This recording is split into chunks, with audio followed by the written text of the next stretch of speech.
Hi, everyone. I'm Ben Shankman, and this is my fantastic co host. Hi, I'm Laurie Nielsen. And we are two members of Caffeinated Terrier Press. And we are, in fact, having Caffeinated Terrier Talk, where we are going to talk about a lot of different things. But we're going to talk about writing, we're going to talk about different aspects of it, and we're going to talk about our experience. We're going to take questions from the audience, whoever it is that decides to join. I hope that my computer cooperates, but either way, we are here to talk about one specific thing and then wherever else it takes us. So, Lori, what are we talking about tonight? We're talking about writing different characters and making them all unique and different from each other so it doesn't sound like just one person talking to themselves the whole time. And you have the most experience with that because you've written books in multiple series, or at least one series, and then, like, I guess the start of two others. So you need to do the most of that because you have multiple main characters who all need to sound like different people. It's true, and I appreciate the segue. It's it's interesting because I'm going to take us back in time. If you think about some of the most popular fantasy authors of, let's say what they weren't even necessarily writing in the 90s. In the 90s, when I was reading these books, whether that's when they were published or not, it, Mhm. it, it used to actually be kind of a trope that authors who had multiple series, all of their series ended up sounding roughly the same. Mm. I'm going to call out one classic fantasy author in particular, and I hope that he doesn't have a PR team ready to come after me. Oh But no. just as an example, David Eddings. David Eddings was a prolific fantasy author, and he wrote at least two different series. But the two that I'm thinking about, uh, both of them were effectively like a three main character cast. They both centered around the same archetypes, and they had roughly the same magical world ending problem. Hmm. And to be perfectly honest, the only thing that saved it for me was the fact that he made the characters good enough that I cared about both of the series, but at the same time they all sounded vaguely the same. So yeah, it's it's a problem, right? In Hmm. that the more books we put out, the more we have to make sure that we again, it's the is it the Nicolas Cage problem? Are we eventually just writing Hmm. ourselves the Ooh. same one character no matter Hmm. what book it is? Oh. So yeah, I have a three, soon to be four book series. I have another standalone. I have another standalone. I have a secret project that I co-authored, Hmm. and I do try my best to make each character sound different. But I will say, like, some of their cores are kind of the same. Hmm. I'm gonna pause before rambling on to see if you have any other thoughts on that before I get keep going. Hmm. I'm trying to think of authors that I've read that have like multiple different series or multiple different. I've read a lot of Stephen King. I read Douglas Adams, but it was all just Hitchhiker's Guide. Mm-hmm. Charlene Harris. I'm trying to think of I read like 13 of the Sookie Stackhouse books, but I think that was the only series of hers. I read Anne Rice, but it was only Interview with the Vampire. And Um, really, she only and that described one book that I threw. yeah, she only described coffins anyway, right? So Mm-hmm, right. Um, and like I literally threw one of her books across the room when she used preternatural twice in one sentence. But like that, yeah, that was the only series of hers that I read, and I know that she wrote other stuff, but I haven't read it. And I'm like, well, I haven't read Discworld, but I read some Terry Pratchett, but it was with He Who Must Not Be Named. And I read so much of Neil Gaiman's stuff, and yeah, it did all sound different. But I don't want to talk about him because he's a terrible person. So, Yeah. like, yeah, like it's I will say that in the book that of yours that I read most recently, the main character sounds vastly different from Nick, and I think Corbin and Nick sound different because to me, Nick sounds younger, Yeah, he and is. Corbin just comes across as really world weary, like he's been through some shit. Um, and then Max, the main character in My Brother's Keeper, has like I don't know I don't want to describe him too much without like giving away a lot of the plot. But yeah, he has his own thing going, and it's yeah, a lot of it's tied up with his relationship to his brother. So there's just that like he's searching for, you know, this other part of him, and he's got that twin thing, you know. So, Um so let's talk about Corbin and Nick for a second. So I was yeah, yeah. actually I was on a podcast the other night with Daniel Colbaugh, really great guy. The fantasy and sci-fi fanatics. Great set of people, great Facebook group, podcast. Check it out. And he asked that question. What's different about Nick compared to Corbin? And you hit on a lot of it. Is Nick is a younger guy in a different Mhm. part of his life, and Corbin is in his 30s. He's established in a career. One of the biggest things about it is honestly a certain kind of competence in that Yeah. Nick is coming into his own and learning who he is and what he's about. And Corbin already knows that. And so when you encounter the characters, they feel very different. But Mhm. also, I tried to make them just literally sound different in the way that they spoke. Some of it's going to be similar because it's still a first person POV male character. They're still going to be sarcastic. They're still going to be Mhm. the kinds of things that pervade my books. But I really did try to make them sound different, and I'm very glad that you feel like they do. And Mhm. again, like let's talk about Max. So I have an unpublished book that I'm working on getting through the wickets. Um, Mhm. and that book specifically, and again, sometimes it comes down a little bit to genre, in that I wrote that one Mm. specifically to have at least like it's an urban fantasy, but I wrote it with a bit of a noir feel. I was going to use that exact word, noir. It has that Mm. noir feeling. Like it feels like some of the scenes happen through like blinds. Like there's Yeah, light filtered in and there's blinds and yeah. you've It's got like a those there's a light like cigarette that and there's feeling is it like mhm. a leggy blonde, and Uh-huh. it's Yeah. yeah. Well, the main character is a private eye. Yeah. And so, again, he's going to sound different than Corbin, who's going to sound different than Nick. And sometimes it's about small things. It's about word choice, you know. And this is for let's talk about differentiation of characters within the same book, because I've actually had criticism, not a lot of it, but like, and I don't mean that in like a global sense. I haven't had much criticism. Uh, I've had a couple reviewers feel like there wasn't enough differentiation in the voices of some of my later books in the series where I have multiple POVs from different characters.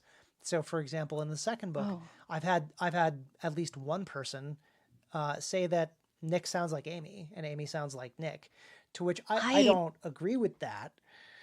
That wasn't how I read it Yeah. because Amy has this air about her of like always being just a little bit annoyed. And Yeah. Nick has kind of like a happy-go-lucky optimism of like, no, it's all going to turn out okay. Okay, all right, I might have a knife to my throat right now. I might have been kidnapped. I might be in mortal peril, but it's going to turn out okay. Whereas Amy wakes up annoyed and she's like just that background radiation that all women have at all times of like something is going to go wrong today. I love Nick.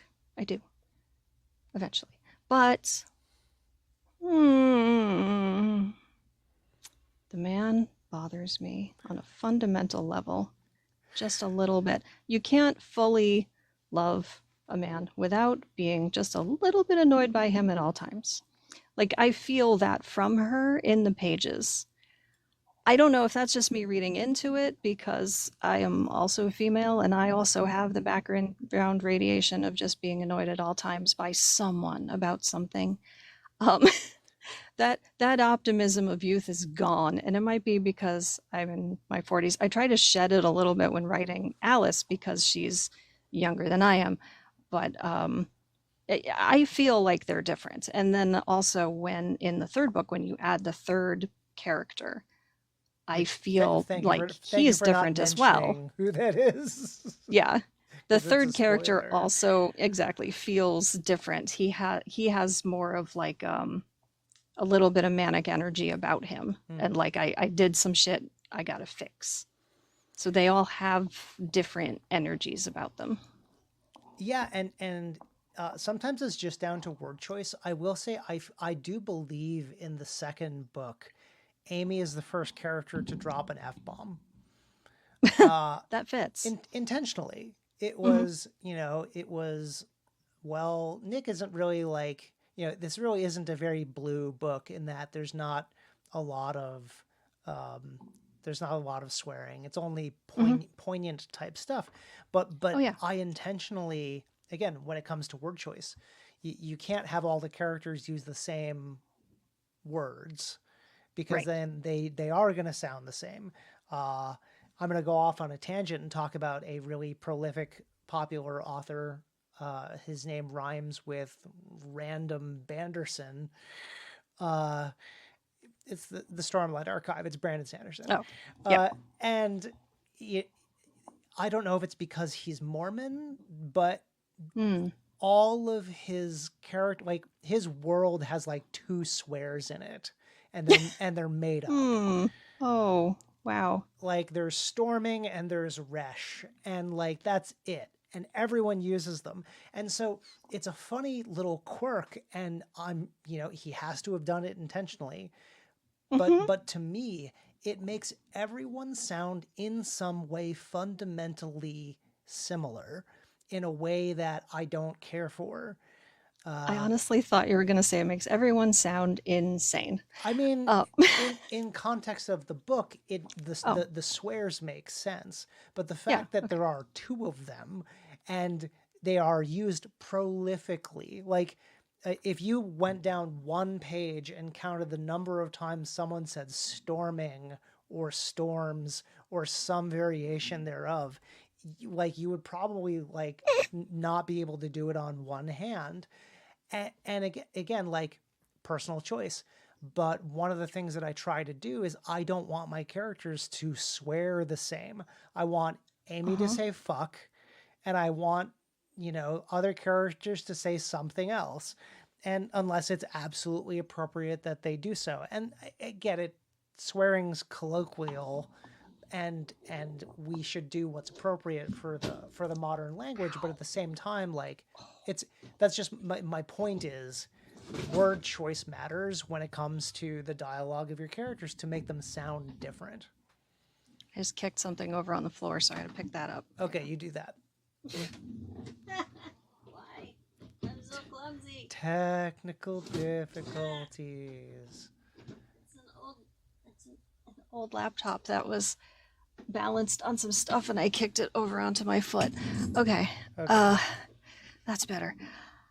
Yeah, like I tried not to make most of my characters swear that much, mostly because like it's not that much fun to read, but also because I wanted to save that for Manny. Yeah. Because Manny swears a lot, and I wanted to let her have that. Because, I wanted her to be different. And she's very different in the way she talks from everybody else. So, I kind of wanted to just give that to her. Right. So she's very different, and I've heard from people who have read the book. I often usually ask them like, "What did you think of Manny?" And they're like, "Oh, she's my favorite." Like good because she's my favorite. Secret, like not secretly, openly, she's my favorite character. She's not in very much of the book at all, but I love her so much. It, so you did that very well. I know we've talked about Manny on other times that we've been talking about the books because we just did your kind of release day party, and Yes. we talked about the upcoming books. But Mm, in context of this conversation, I'll say it again. I feel like you did Manny a lot of justice in cool. her characterization, and yes, choosing to not have other characters have strings of blue language means that you can reserve it for this character, and it makes it that much more their shtick. Hmm. So I think it's a great choice. It's a valid choice. And when we're specifically talking about how do I make my character sound different, like one swears and one doesn't. Hmm. It's Penn and Teller. You know, Oh yeah, yeah. Penn talks and Teller doesn't, and Yes. you know it like intimately the communication style of both, because you can't say that Teller doesn't communicate. So like, Right. in my latest book, there's a non-talking raccoon, and he Mm. communicates, Yeah, he and steals every scene.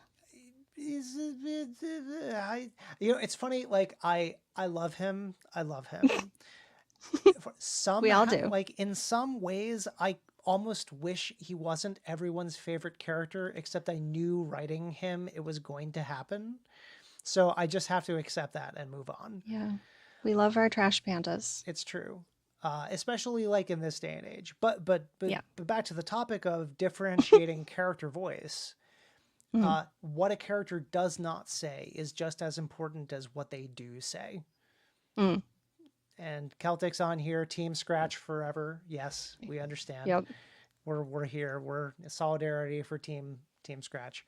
But yeah, for those of you just joining, if anyone has, so Tanya's joined us.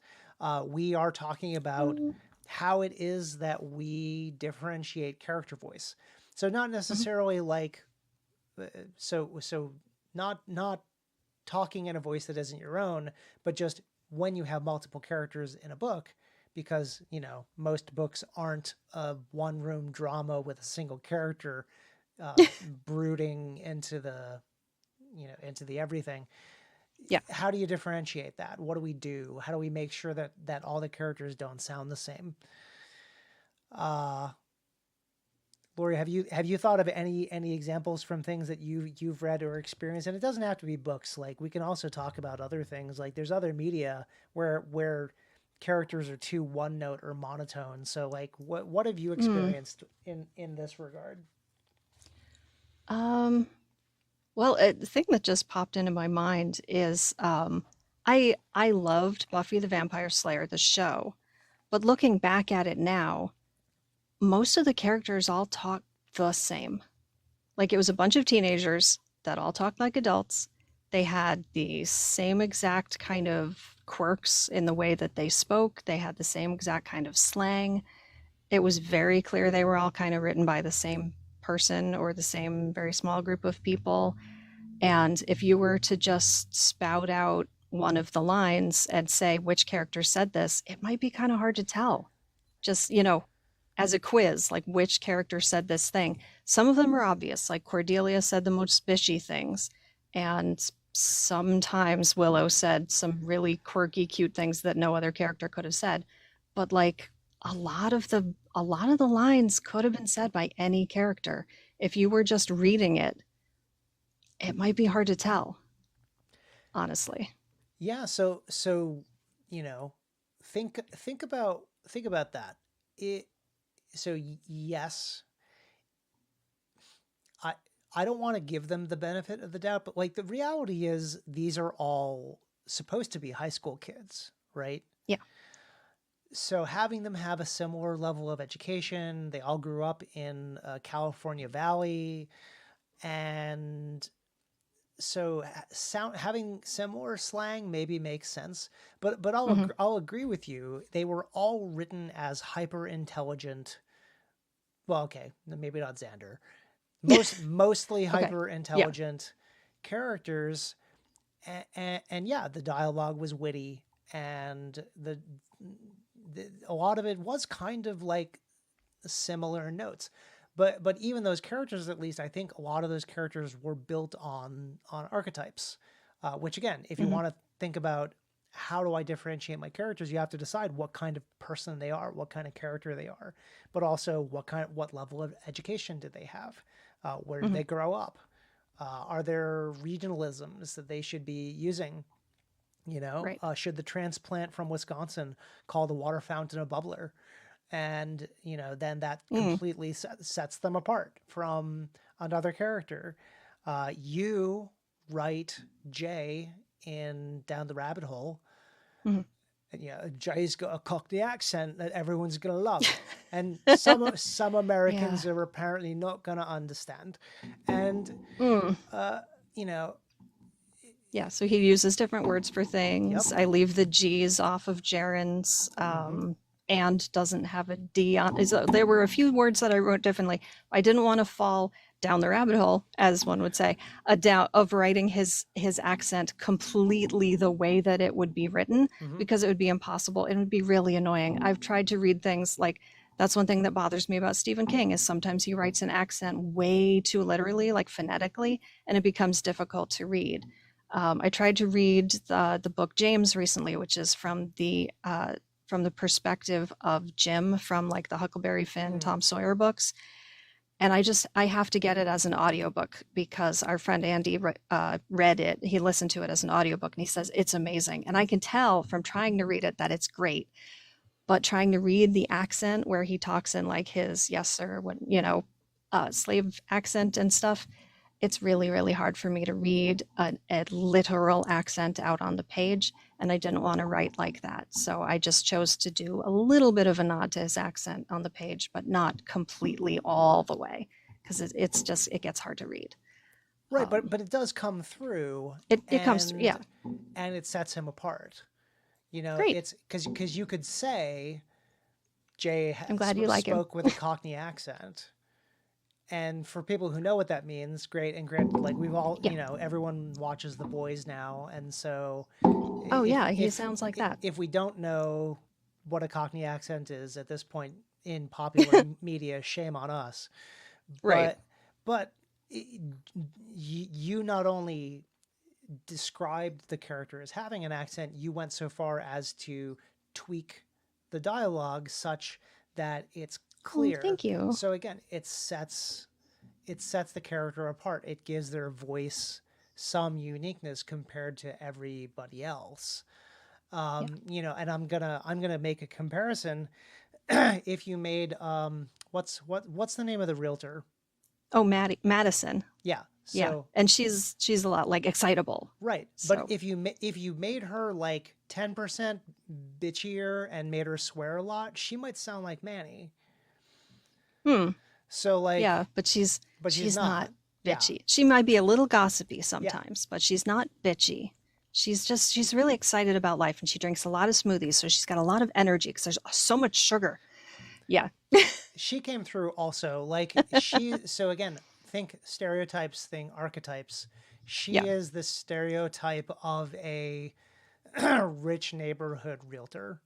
Oh Like yeah. one of the pleasant ones as opposed to Hmm. one of the unpleasant ones. Yeah. So yeah, I think you Awesome. made some smart choices, some deliberate choices that differentiated your character voices, and Hmm. Thank you. and yeah, there is such a thing as going too far. I agree. Yeah. I think people who do too much pure literal phonetic spelling of accents in dialogue can make You that can take it way too far. well, Yeah. it makes it inaccessible to Mm. readers who can't handle that. Yeah. Because that's not a normal ask. That's She can't you get know over the rest stops. Come to the East Coast. Come see our amazing rest yes, stops. we have lovely rest stops. I It's like the food court at a mall, but it's at the side of the road. Yeah. Um, Thank you. I really enjoy that. And yeah, like when you go into the Goblin Market and you meet the knockers, I don't know if I did it with Harriet, but with Ahiri, she doesn't use contractions. yeah. And so I had to go through really carefully and read everything I'd written for her and make sure that there were absolutely no contractions. And it's so hard because that's contrary to how I speak. So I messed it up a bunch of times. I had to edit her dialogue so hard, like multiple times pass through. And I found another freaking contraction. I got to take that out. But that's how she talks. So no contractions for her. So again, It was hard. differentiating character voice, formal versus informal Hmm. language, it becomes very important. Hmm. Also, don't get it wrong. Mm. I'm Sorry, sure I'm no, sure no, there's no, mistakes in there. not you. Oh, okay. Sorry, I had to cough, and so Oh, let me tell you what I'm talking about. So I will not call out this author by name because I'm not going to do that. That's yeah. rude. Uh, but I read actually I listened to an audiobook by that was produced for an author, and and I contacted them afterwards and I said, "Did you mean to not use any contractions?" And these were The whole college book? the not the whole book, but primarily in dialogue. When you might have expected to hear contractions, there were not. And these are college kids, Oh and my. the dialogue was made overly stiff and formal by that, So to the point where like it was noticeable to me as a listener. And like we can get into a whole separate conversation about differentiating character voices when it comes to audiobooks.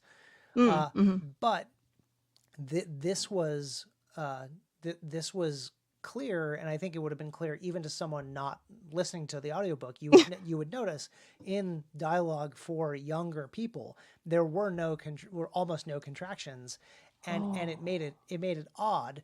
that And is weird. so while the characters were still differentiated, there was just a problem throughout of, but where are the contractions? So like it's Yeah. important to make sure that you're not getting it wrong when it comes to formal versus Mm, informal language, and that it's intentional. So mm-hmm. like you said, your Ahiri intentionally spoke without contractions because that's what she did, but you wouldn't then apply that across the board to your other characters. Right. And you got to know dialects. So, like, if Jay had used elevator instead of lift, and you got to know how those dialects work. If I had someone who should have been speaking in AAVE and I just didn't know the rules to that, I'd look ridiculous as a writer. So you got to know the dialects you're writing in. Mm-hmm. Like you said, someone from the was it Midwest using bubbler? I Yep. don't even know who uses bubbler, so I would have to look into that before I, tried to use that. I do so much research. I'd say like a lot of the time while I'm writing, I also am searching online for like, okay, what does this word mean? A lot of the time, making sure that I know the meanings of the words that I'm using, and also, you know, things like, okay, well, I'm going down this street. What does that building look like? Is it on that street? Am I describing it correctly? Because I'm not going to go for a walk right now. Um, just stuff like that. And right now it's taking place in Brooklyn, so I haven't been there in a little while. So I got to look. Like I've been spending time on Google Maps and the street view, and just like, okay, what does this street look like now? It's been a minute. So the message is really about consistency when it comes Yeah. to writing character voice. Is Yes. whatever it is that you're doing for a character, be consistent with it. It can be far too easy to accidentally have a character sound like one of the other ones if you slip into Mm, a mannerism, a dialect, a mode of speech that one of the other characters would use. So, mhm. consistency that's also the importance of having early readers. You know, uh, Yes. if you have people who are familiar with the characters that you're writing and you're writing a new book, if Mhm. I handed you book 4, I would want you to tell me if in this scene Amy sounded too much like Nick, or Yeah. you know uh, it was too this or too that, and getting people to head check us, because as authors we're also just too far in it. Sometimes it's Yeah. hard for us to step back and look objectively at frankly anything. And I think it's important. So there's the different phases of the project, right? So like, let's say in the beginning, and I don't mean that like I've realized I felt very biblical. In the beginning, the In the earth was formless beginning, and dark. Yeah, no. but in the beginning, we have to decide what the characters do that sets them apart from each other. You Right. know, Corbin wears green and black flannel, and Harriet wears a denim jacket, and they speak Hmm. differently, and they have different backgrounds and growing up, and so they sound different. Yeah. Uh, but then I'm too invested. I'm too in the middle of everything, and so we have our alpha or beta or both readers Mhm. read the book and tell us what didn't work, and that should include things like, did each character have a distinct voice? Were there any times that you felt like the characters were too undifferentiated? So Yeah. on and so forth. Um, is there anything that you did when you were going through the process of like getting your book ready for publication to ensure that those things were the way that they should be, or was it a hope that like a reader would point it out to you? I really hope that people would point it out to me. I had a few beta readers. You were one of them. I had a friend from Tumblr who read it, and she pointed out some of the like, I see this thing in the plot later on that could be made a lot more clear early in the book. But I don't know if anybody said like, this character isn't clear enough, or this character, doesn't really stand out as like their own character. I'm going to thank the TISM for that, because I think a lot of what I've learned about like how to be a human being has just been from watching other people be human, and just be like, I feel often like I'm an alien studying people, and like, okay, I'm just okay, so that's how they're human, and that's how they're human. And to fit in with this group, I'm going to act like this. And to fit in with that group, I'm going to act like that. And I always feel like I'm just kind of like wearing a human costume and pretending to be a person, like way too much of the time. Even still now, after multiple decades on this earth, I often still feel like I'm just pretending. So when I'm writing these different characters, I almost kind of do that thing of like stepping into their skin, pretending what they're like, and then writing as if I'm pretending to be them. And it makes it easier. That kind of observation that I've been doing this whole time, of watching other people and seeing, you know, well, what do they act like? How do they move through the world? Do I want to be like that? Well, maybe not, but I've learned what they're like. Make little mental notes. And yeah, I don't know if everybody does that, or if that's just because I'm weird, but I it helps, I think. And, all these different characters, they live in my head, they live in my notes. I don't think you're weird for that, for the record. I Um, like being weird. well, then fine, you're But weird. yeah, So let's talk about neurodivergent nature, uh, because I do think, and this is actually let's go for a number of different things. Like, so many people in our generation are uh, traumatized, recovering people pleasers who spent Yeah. a lot of our lives observing the people around us to understand what was going on so we could respond appropriately to it. So Mm-hmm. let's have a deep cut about that for a second. I Sure. I've been having a lot of these really like overly real conversations lately. So hi everyone, we're all traumatized, but it made Mm-hmm. us funny and Oh better yeah. writers. And I think the tendency to chameleon ourselves into a role is Hmm. real. Yeah. I feel like as we're writing, if you are writing from a certain POV, first person or third person doesn't matter, but if you got a POV going and it's a specific character and you want to temporarily inhabit their skin, I feel like a lot of, a lot of uh, the younger Gen X, the elder millennials, and millennials in general, I think we all spent a lot of time cultivating those skills. Uh, Thank you, Kat. oh yeah, Having a really good hair day. very nice. Can't stop playing with my hair, but yeah, it's that yeah, younger Gen X, older millennials. A lot of trauma happened in the 80s and 90s 2000s from too, boomer frankly. parents. Boomer parents weren't great.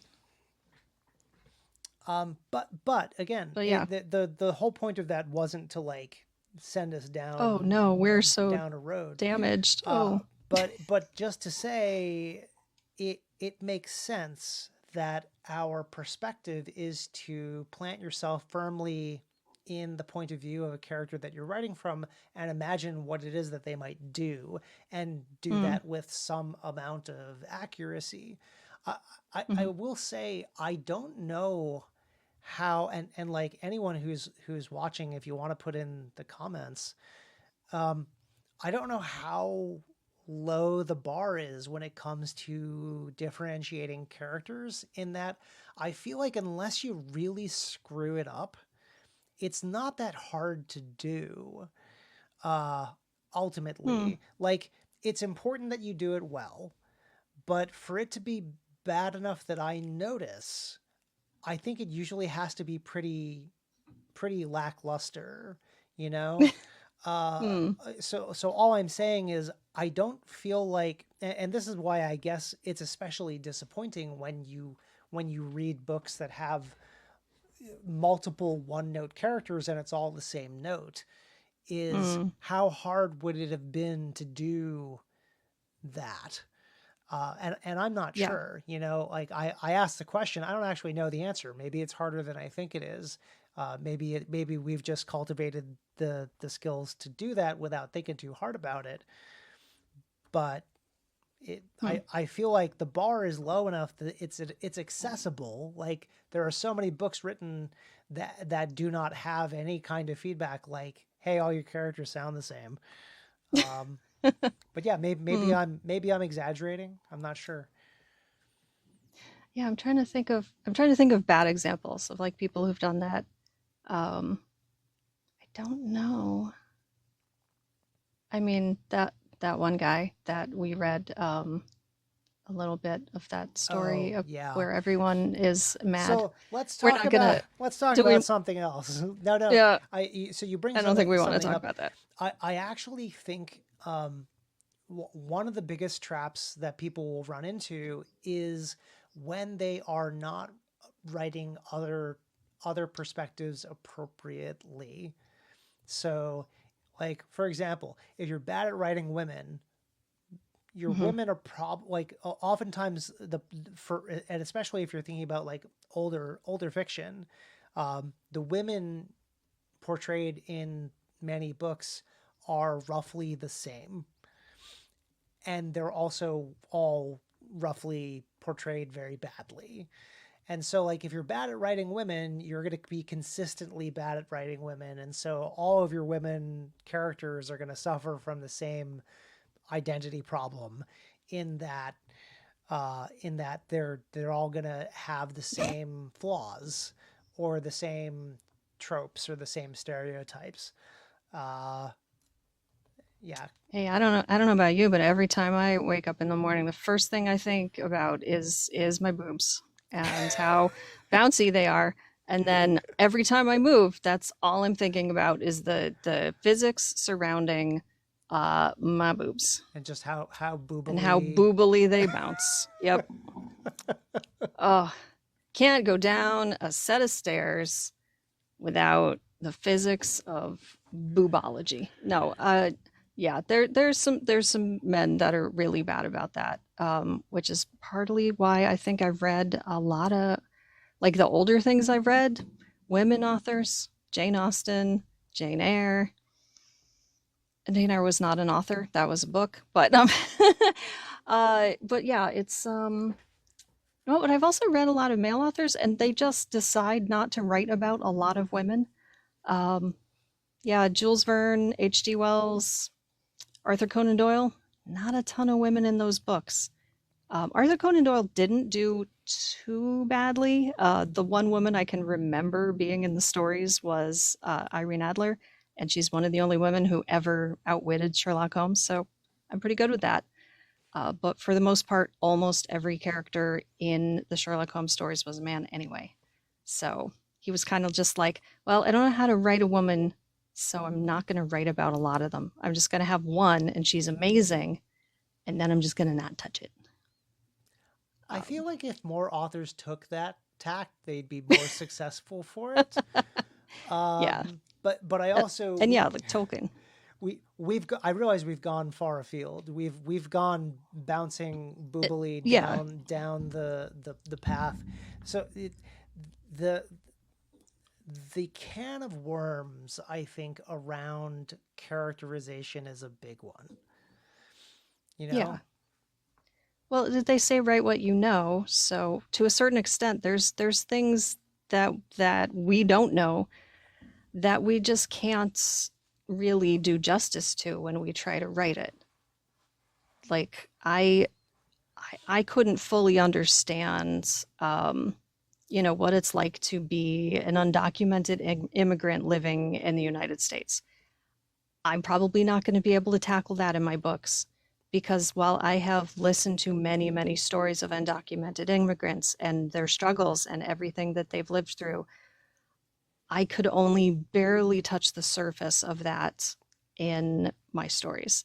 There is a certain amount of, being like an alien in a foreign land that does come into the stories of, the Fae and humans and how those worlds interact. And that kind of story only barely touches the surface, but it's not the same thing. hmm So I'm not going to try, I'm never going to have a story where the main character is an undocumented immigrant because it's not something that I have personal experience with or could possibly do justice to. So and it's not my story to tell. so let's dive into that. So let I'm gonna connect this to our last topic, and then we're gonna exit directly onto this other topic for our last like 12 minutes. Okay. Um, in trying to differentiate your characters, it is very easy, I think, for authors to fall into stereotypes and Mm-hmm. tropes and it, you know potentially misrepresent or not do justice to uh, what are traditionally marginalized voices. Yes. And so, in trying to differentiate a character, you may instead create a token or a stereotype, and it could be a Mm-hmm. harmful one, and you could just not know that. Mm-hmm. And so let's move from talking about how do we differentiate our characters to the perils of writing. And this is a topic I've actually been on a couple different shows talking about is um, writing in a voice that is not yours, and especially when it comes to that being a marginalized voice. Mm-hmm. And what you said resonated very much with the perspective that I try to take, in Mm-hmm. that if I am going to try to include representation of marginalized people, I'm going to do my best to do that in a way that is either casual enough that it is inclusion and representation in the book without trying to represent that culture, Right. or I have to do it right and it's going to be a side supporting plot related character, but it isn't going to be my main character. Mm-hmm. So, you know, and I've talked about this one a lot. Corbin, my main character in Let Sleeping Gods Lie, which is my latest release, is not an Indigenous person. Right. There was an ARC reader that actually commented to my ARC team that me not including heavily the fact that the book included a lot of material and like folklore from indigenous tribes somehow did the reader a disservice. But I think that ARC reader didn't understand that it would be a it would be a problem for me to represent this book as an indigenous book because it is Right. not. It includes representation for marginalized people, indigenous people, and tries to represent some of the struggles that they have gone through and things that have affected them. I have a supporting character that is indigenous Mm-hmm. as a link to the culture and supporting the main character uh, in in the mode of the stewardship of the area. Mm-hmm. But it's not an indigenous book. I'm not an indigenous author. The main character is not indigenous, and I won't do that because I feel like I even if I could do it justice, because I do enough research and I spoke with enough people and I got enough feedback that I know I didn't do it badly by most accounts. But I still wouldn't represent the main character as indigenous because that's not my story to tell. Yeah. Um, so yeah, I realize I stepped on a soapbox, but just to follow on with what you were saying is that if you were if you were going to for whatever reason include anything about undocumented immigrants, you would be hard pressed to feel like you could do that justice, and I understand where you were coming Mm-hmm. from. Yeah. It was the first thing that came to mind just because of the current political climate and the wonderful results from yesterday's election that I'm still a little high on. Um, but it's just like, there's so many marginalized people, and I can only talk about, what it feels like to be female, what it feels like to be disabled, you know, stuff like that. And, I did grow up in a family that had people of different races, and I feel really um, blessed, really honored to have had that experience and, you know, to have grown up in, I grew up in a really, really white part of the country, but with black people in my family, and I got to see what it was like from birth. I got to be around people in a more diverse family than like my own town was not as diverse as my family itself. So I got to be around people and hear from their experiences from birth. And I still don't feel like I'm prepared to represent their experiences just because I've heard about it. But like, yeah, Jay is mixed race, but yeah, he's not the main character. And it's not the only thing about him. It is a characteristic that he has. And that's another thing. Like, I have a lot of trans friends, and they're so sick of characters just being trans and that being the only quality that they have. And the entire story being about their transness and not about anything else in their lives. They're like, we could just be people. We could just be characters, and that is one of our qualities. it's okay to have other stories. Like, it's okay for there to be other stuff that happens to us. Hmm. And I'm like, yeah, that's okay. That's something about every marginalized person is you don't need to have a story that's just about their struggle. Like you can have a movie about black people that's not about slavery. You can have a movie about trans people that's not about transitioning or passing. You can have a movie about a woman that's not about, pregnancy. Like there's other things other than whatever the main struggle is about being the marginalized person. And I think it's important to have representation that's also sensitive, but that's also just representation. That's also just, this is a person. They have a trait. Well, Moving on. I mean, what? Well, let's Yeah, not. I mean, we we but have yeah. we have five No, I minutes, mean but when also, you're oh just yeah, when you're describing the person, it just right. is these are traits about this person S- and they're in this story. So Jay, as a great example, because again, you provide representation without trying to represent the culture or experience of that person, and Right. that's I think the biggest difference. In The Devil You Know, the whole series, I'll have people show up and this person is black, this person has brown skin, this person, is gay, this person is trans, and it's just who they are, and that's it. We've introduced Because them, and that's that casual representation that I was talking about earlier, where the point isn't to make it about that. The point is to have them exist in the world as just a person. and the point is to have an accurate representation of humanity Mm-hmm. because everywhere you go is not like Friends, where every single person is white, which is insane in New York City. That's not my experience from living in New York. I didn't only have white friends when I lived in New York. It's just not like that there. So it's more about having an accurate representation of what people are like. Like, it's, it, yeah, unless you're in New Canaan or, you know, Fairfield, I guess, where I grew up. But my story Right. takes place in Bridgeport, and yeah, we're not all white here. Yeah, it's It's not like Bridgeport, that. not It's Darien. Bridgeport. Yeah. There's when I meet other people who live in the area, they're not all white. It's Mm-hmm. not like that. It's Bridgeport. We're pretty mixed here.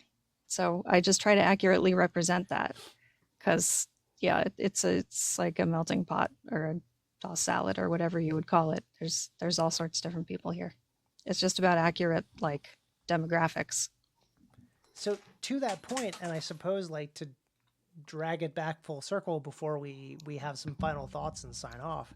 Uh, Yep. one of the ways you can also differentiate your characters is to frankly just make them different, you know, and then take No that way. as an opportunity to invent who they are as a person. If Mm-hmm. because again,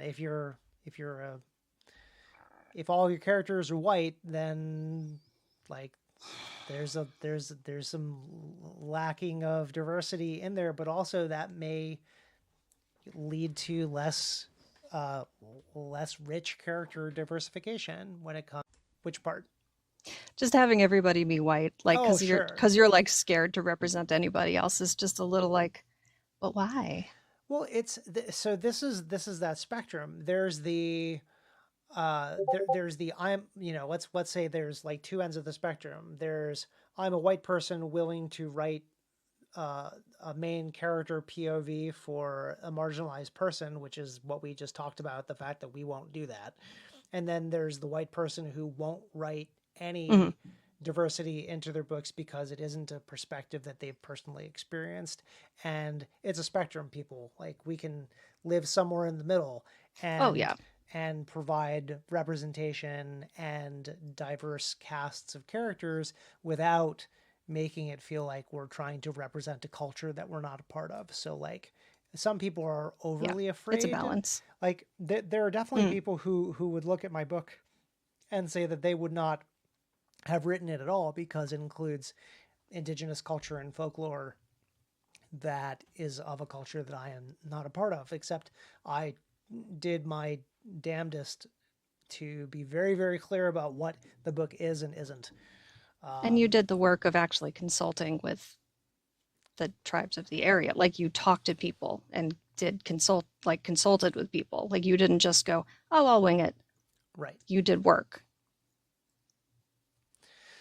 You S- met, like you talked to people. So yeah, it's you got to put in an amount of work in order to do that. You can't be just like, well, I bet this is what it's like. You got to do an amount of work. You have to meet some people. You can't just make it up, you know. All But right. yeah, we've reached 10 o'clock, We so have we should wrap it up. so Laurie, tell folks about where they can find you and where they can find your book. I probably should have brought it with me. It's in the other room. You can find my book on Amazon. You can, if my name's below me right now, it's under my name, Laurie Nielsen, Neilsen. You can search for my name on Amazon because that's going to be the easiest way to find my book. Because there's a whole lot of books called Down the Rabbit Hole, but there's only one Laurie Nielsen with that spelling. So I'm under that. And there's a white rabbit on the cover because it's inspired by Alice in Wonderland, and I think it's a lot of fun. And there should be some more later, but it does stand well on its own. And I'd love it if some people could read it. It's on Kindle Unlimited if you don't want to spend any extra money. You should go read it. It's very good. Oh, thank you. And I'm Ben Schenkman. You can find me at benschenkman.com. All of my books are on Kindle Unlimited and on Amazon. Some of them are available as audiobooks that I narrate and produce myself. But my latest release is Let Sleeping Gods Lie. It is a new series starter slash standalone. And yeah, it's fun. It's got a raccoon. Everyone should go read that as well. But that being said, this was Caffeinated Terrier Talk with Laurie and Ben. And we were talking about character voice and differentiating your characters and a whole lot of other stuff as we went. So thank you for joining us, and everyone have a good rest of your night. Bye. And I'm going to see if I can actually make this stop.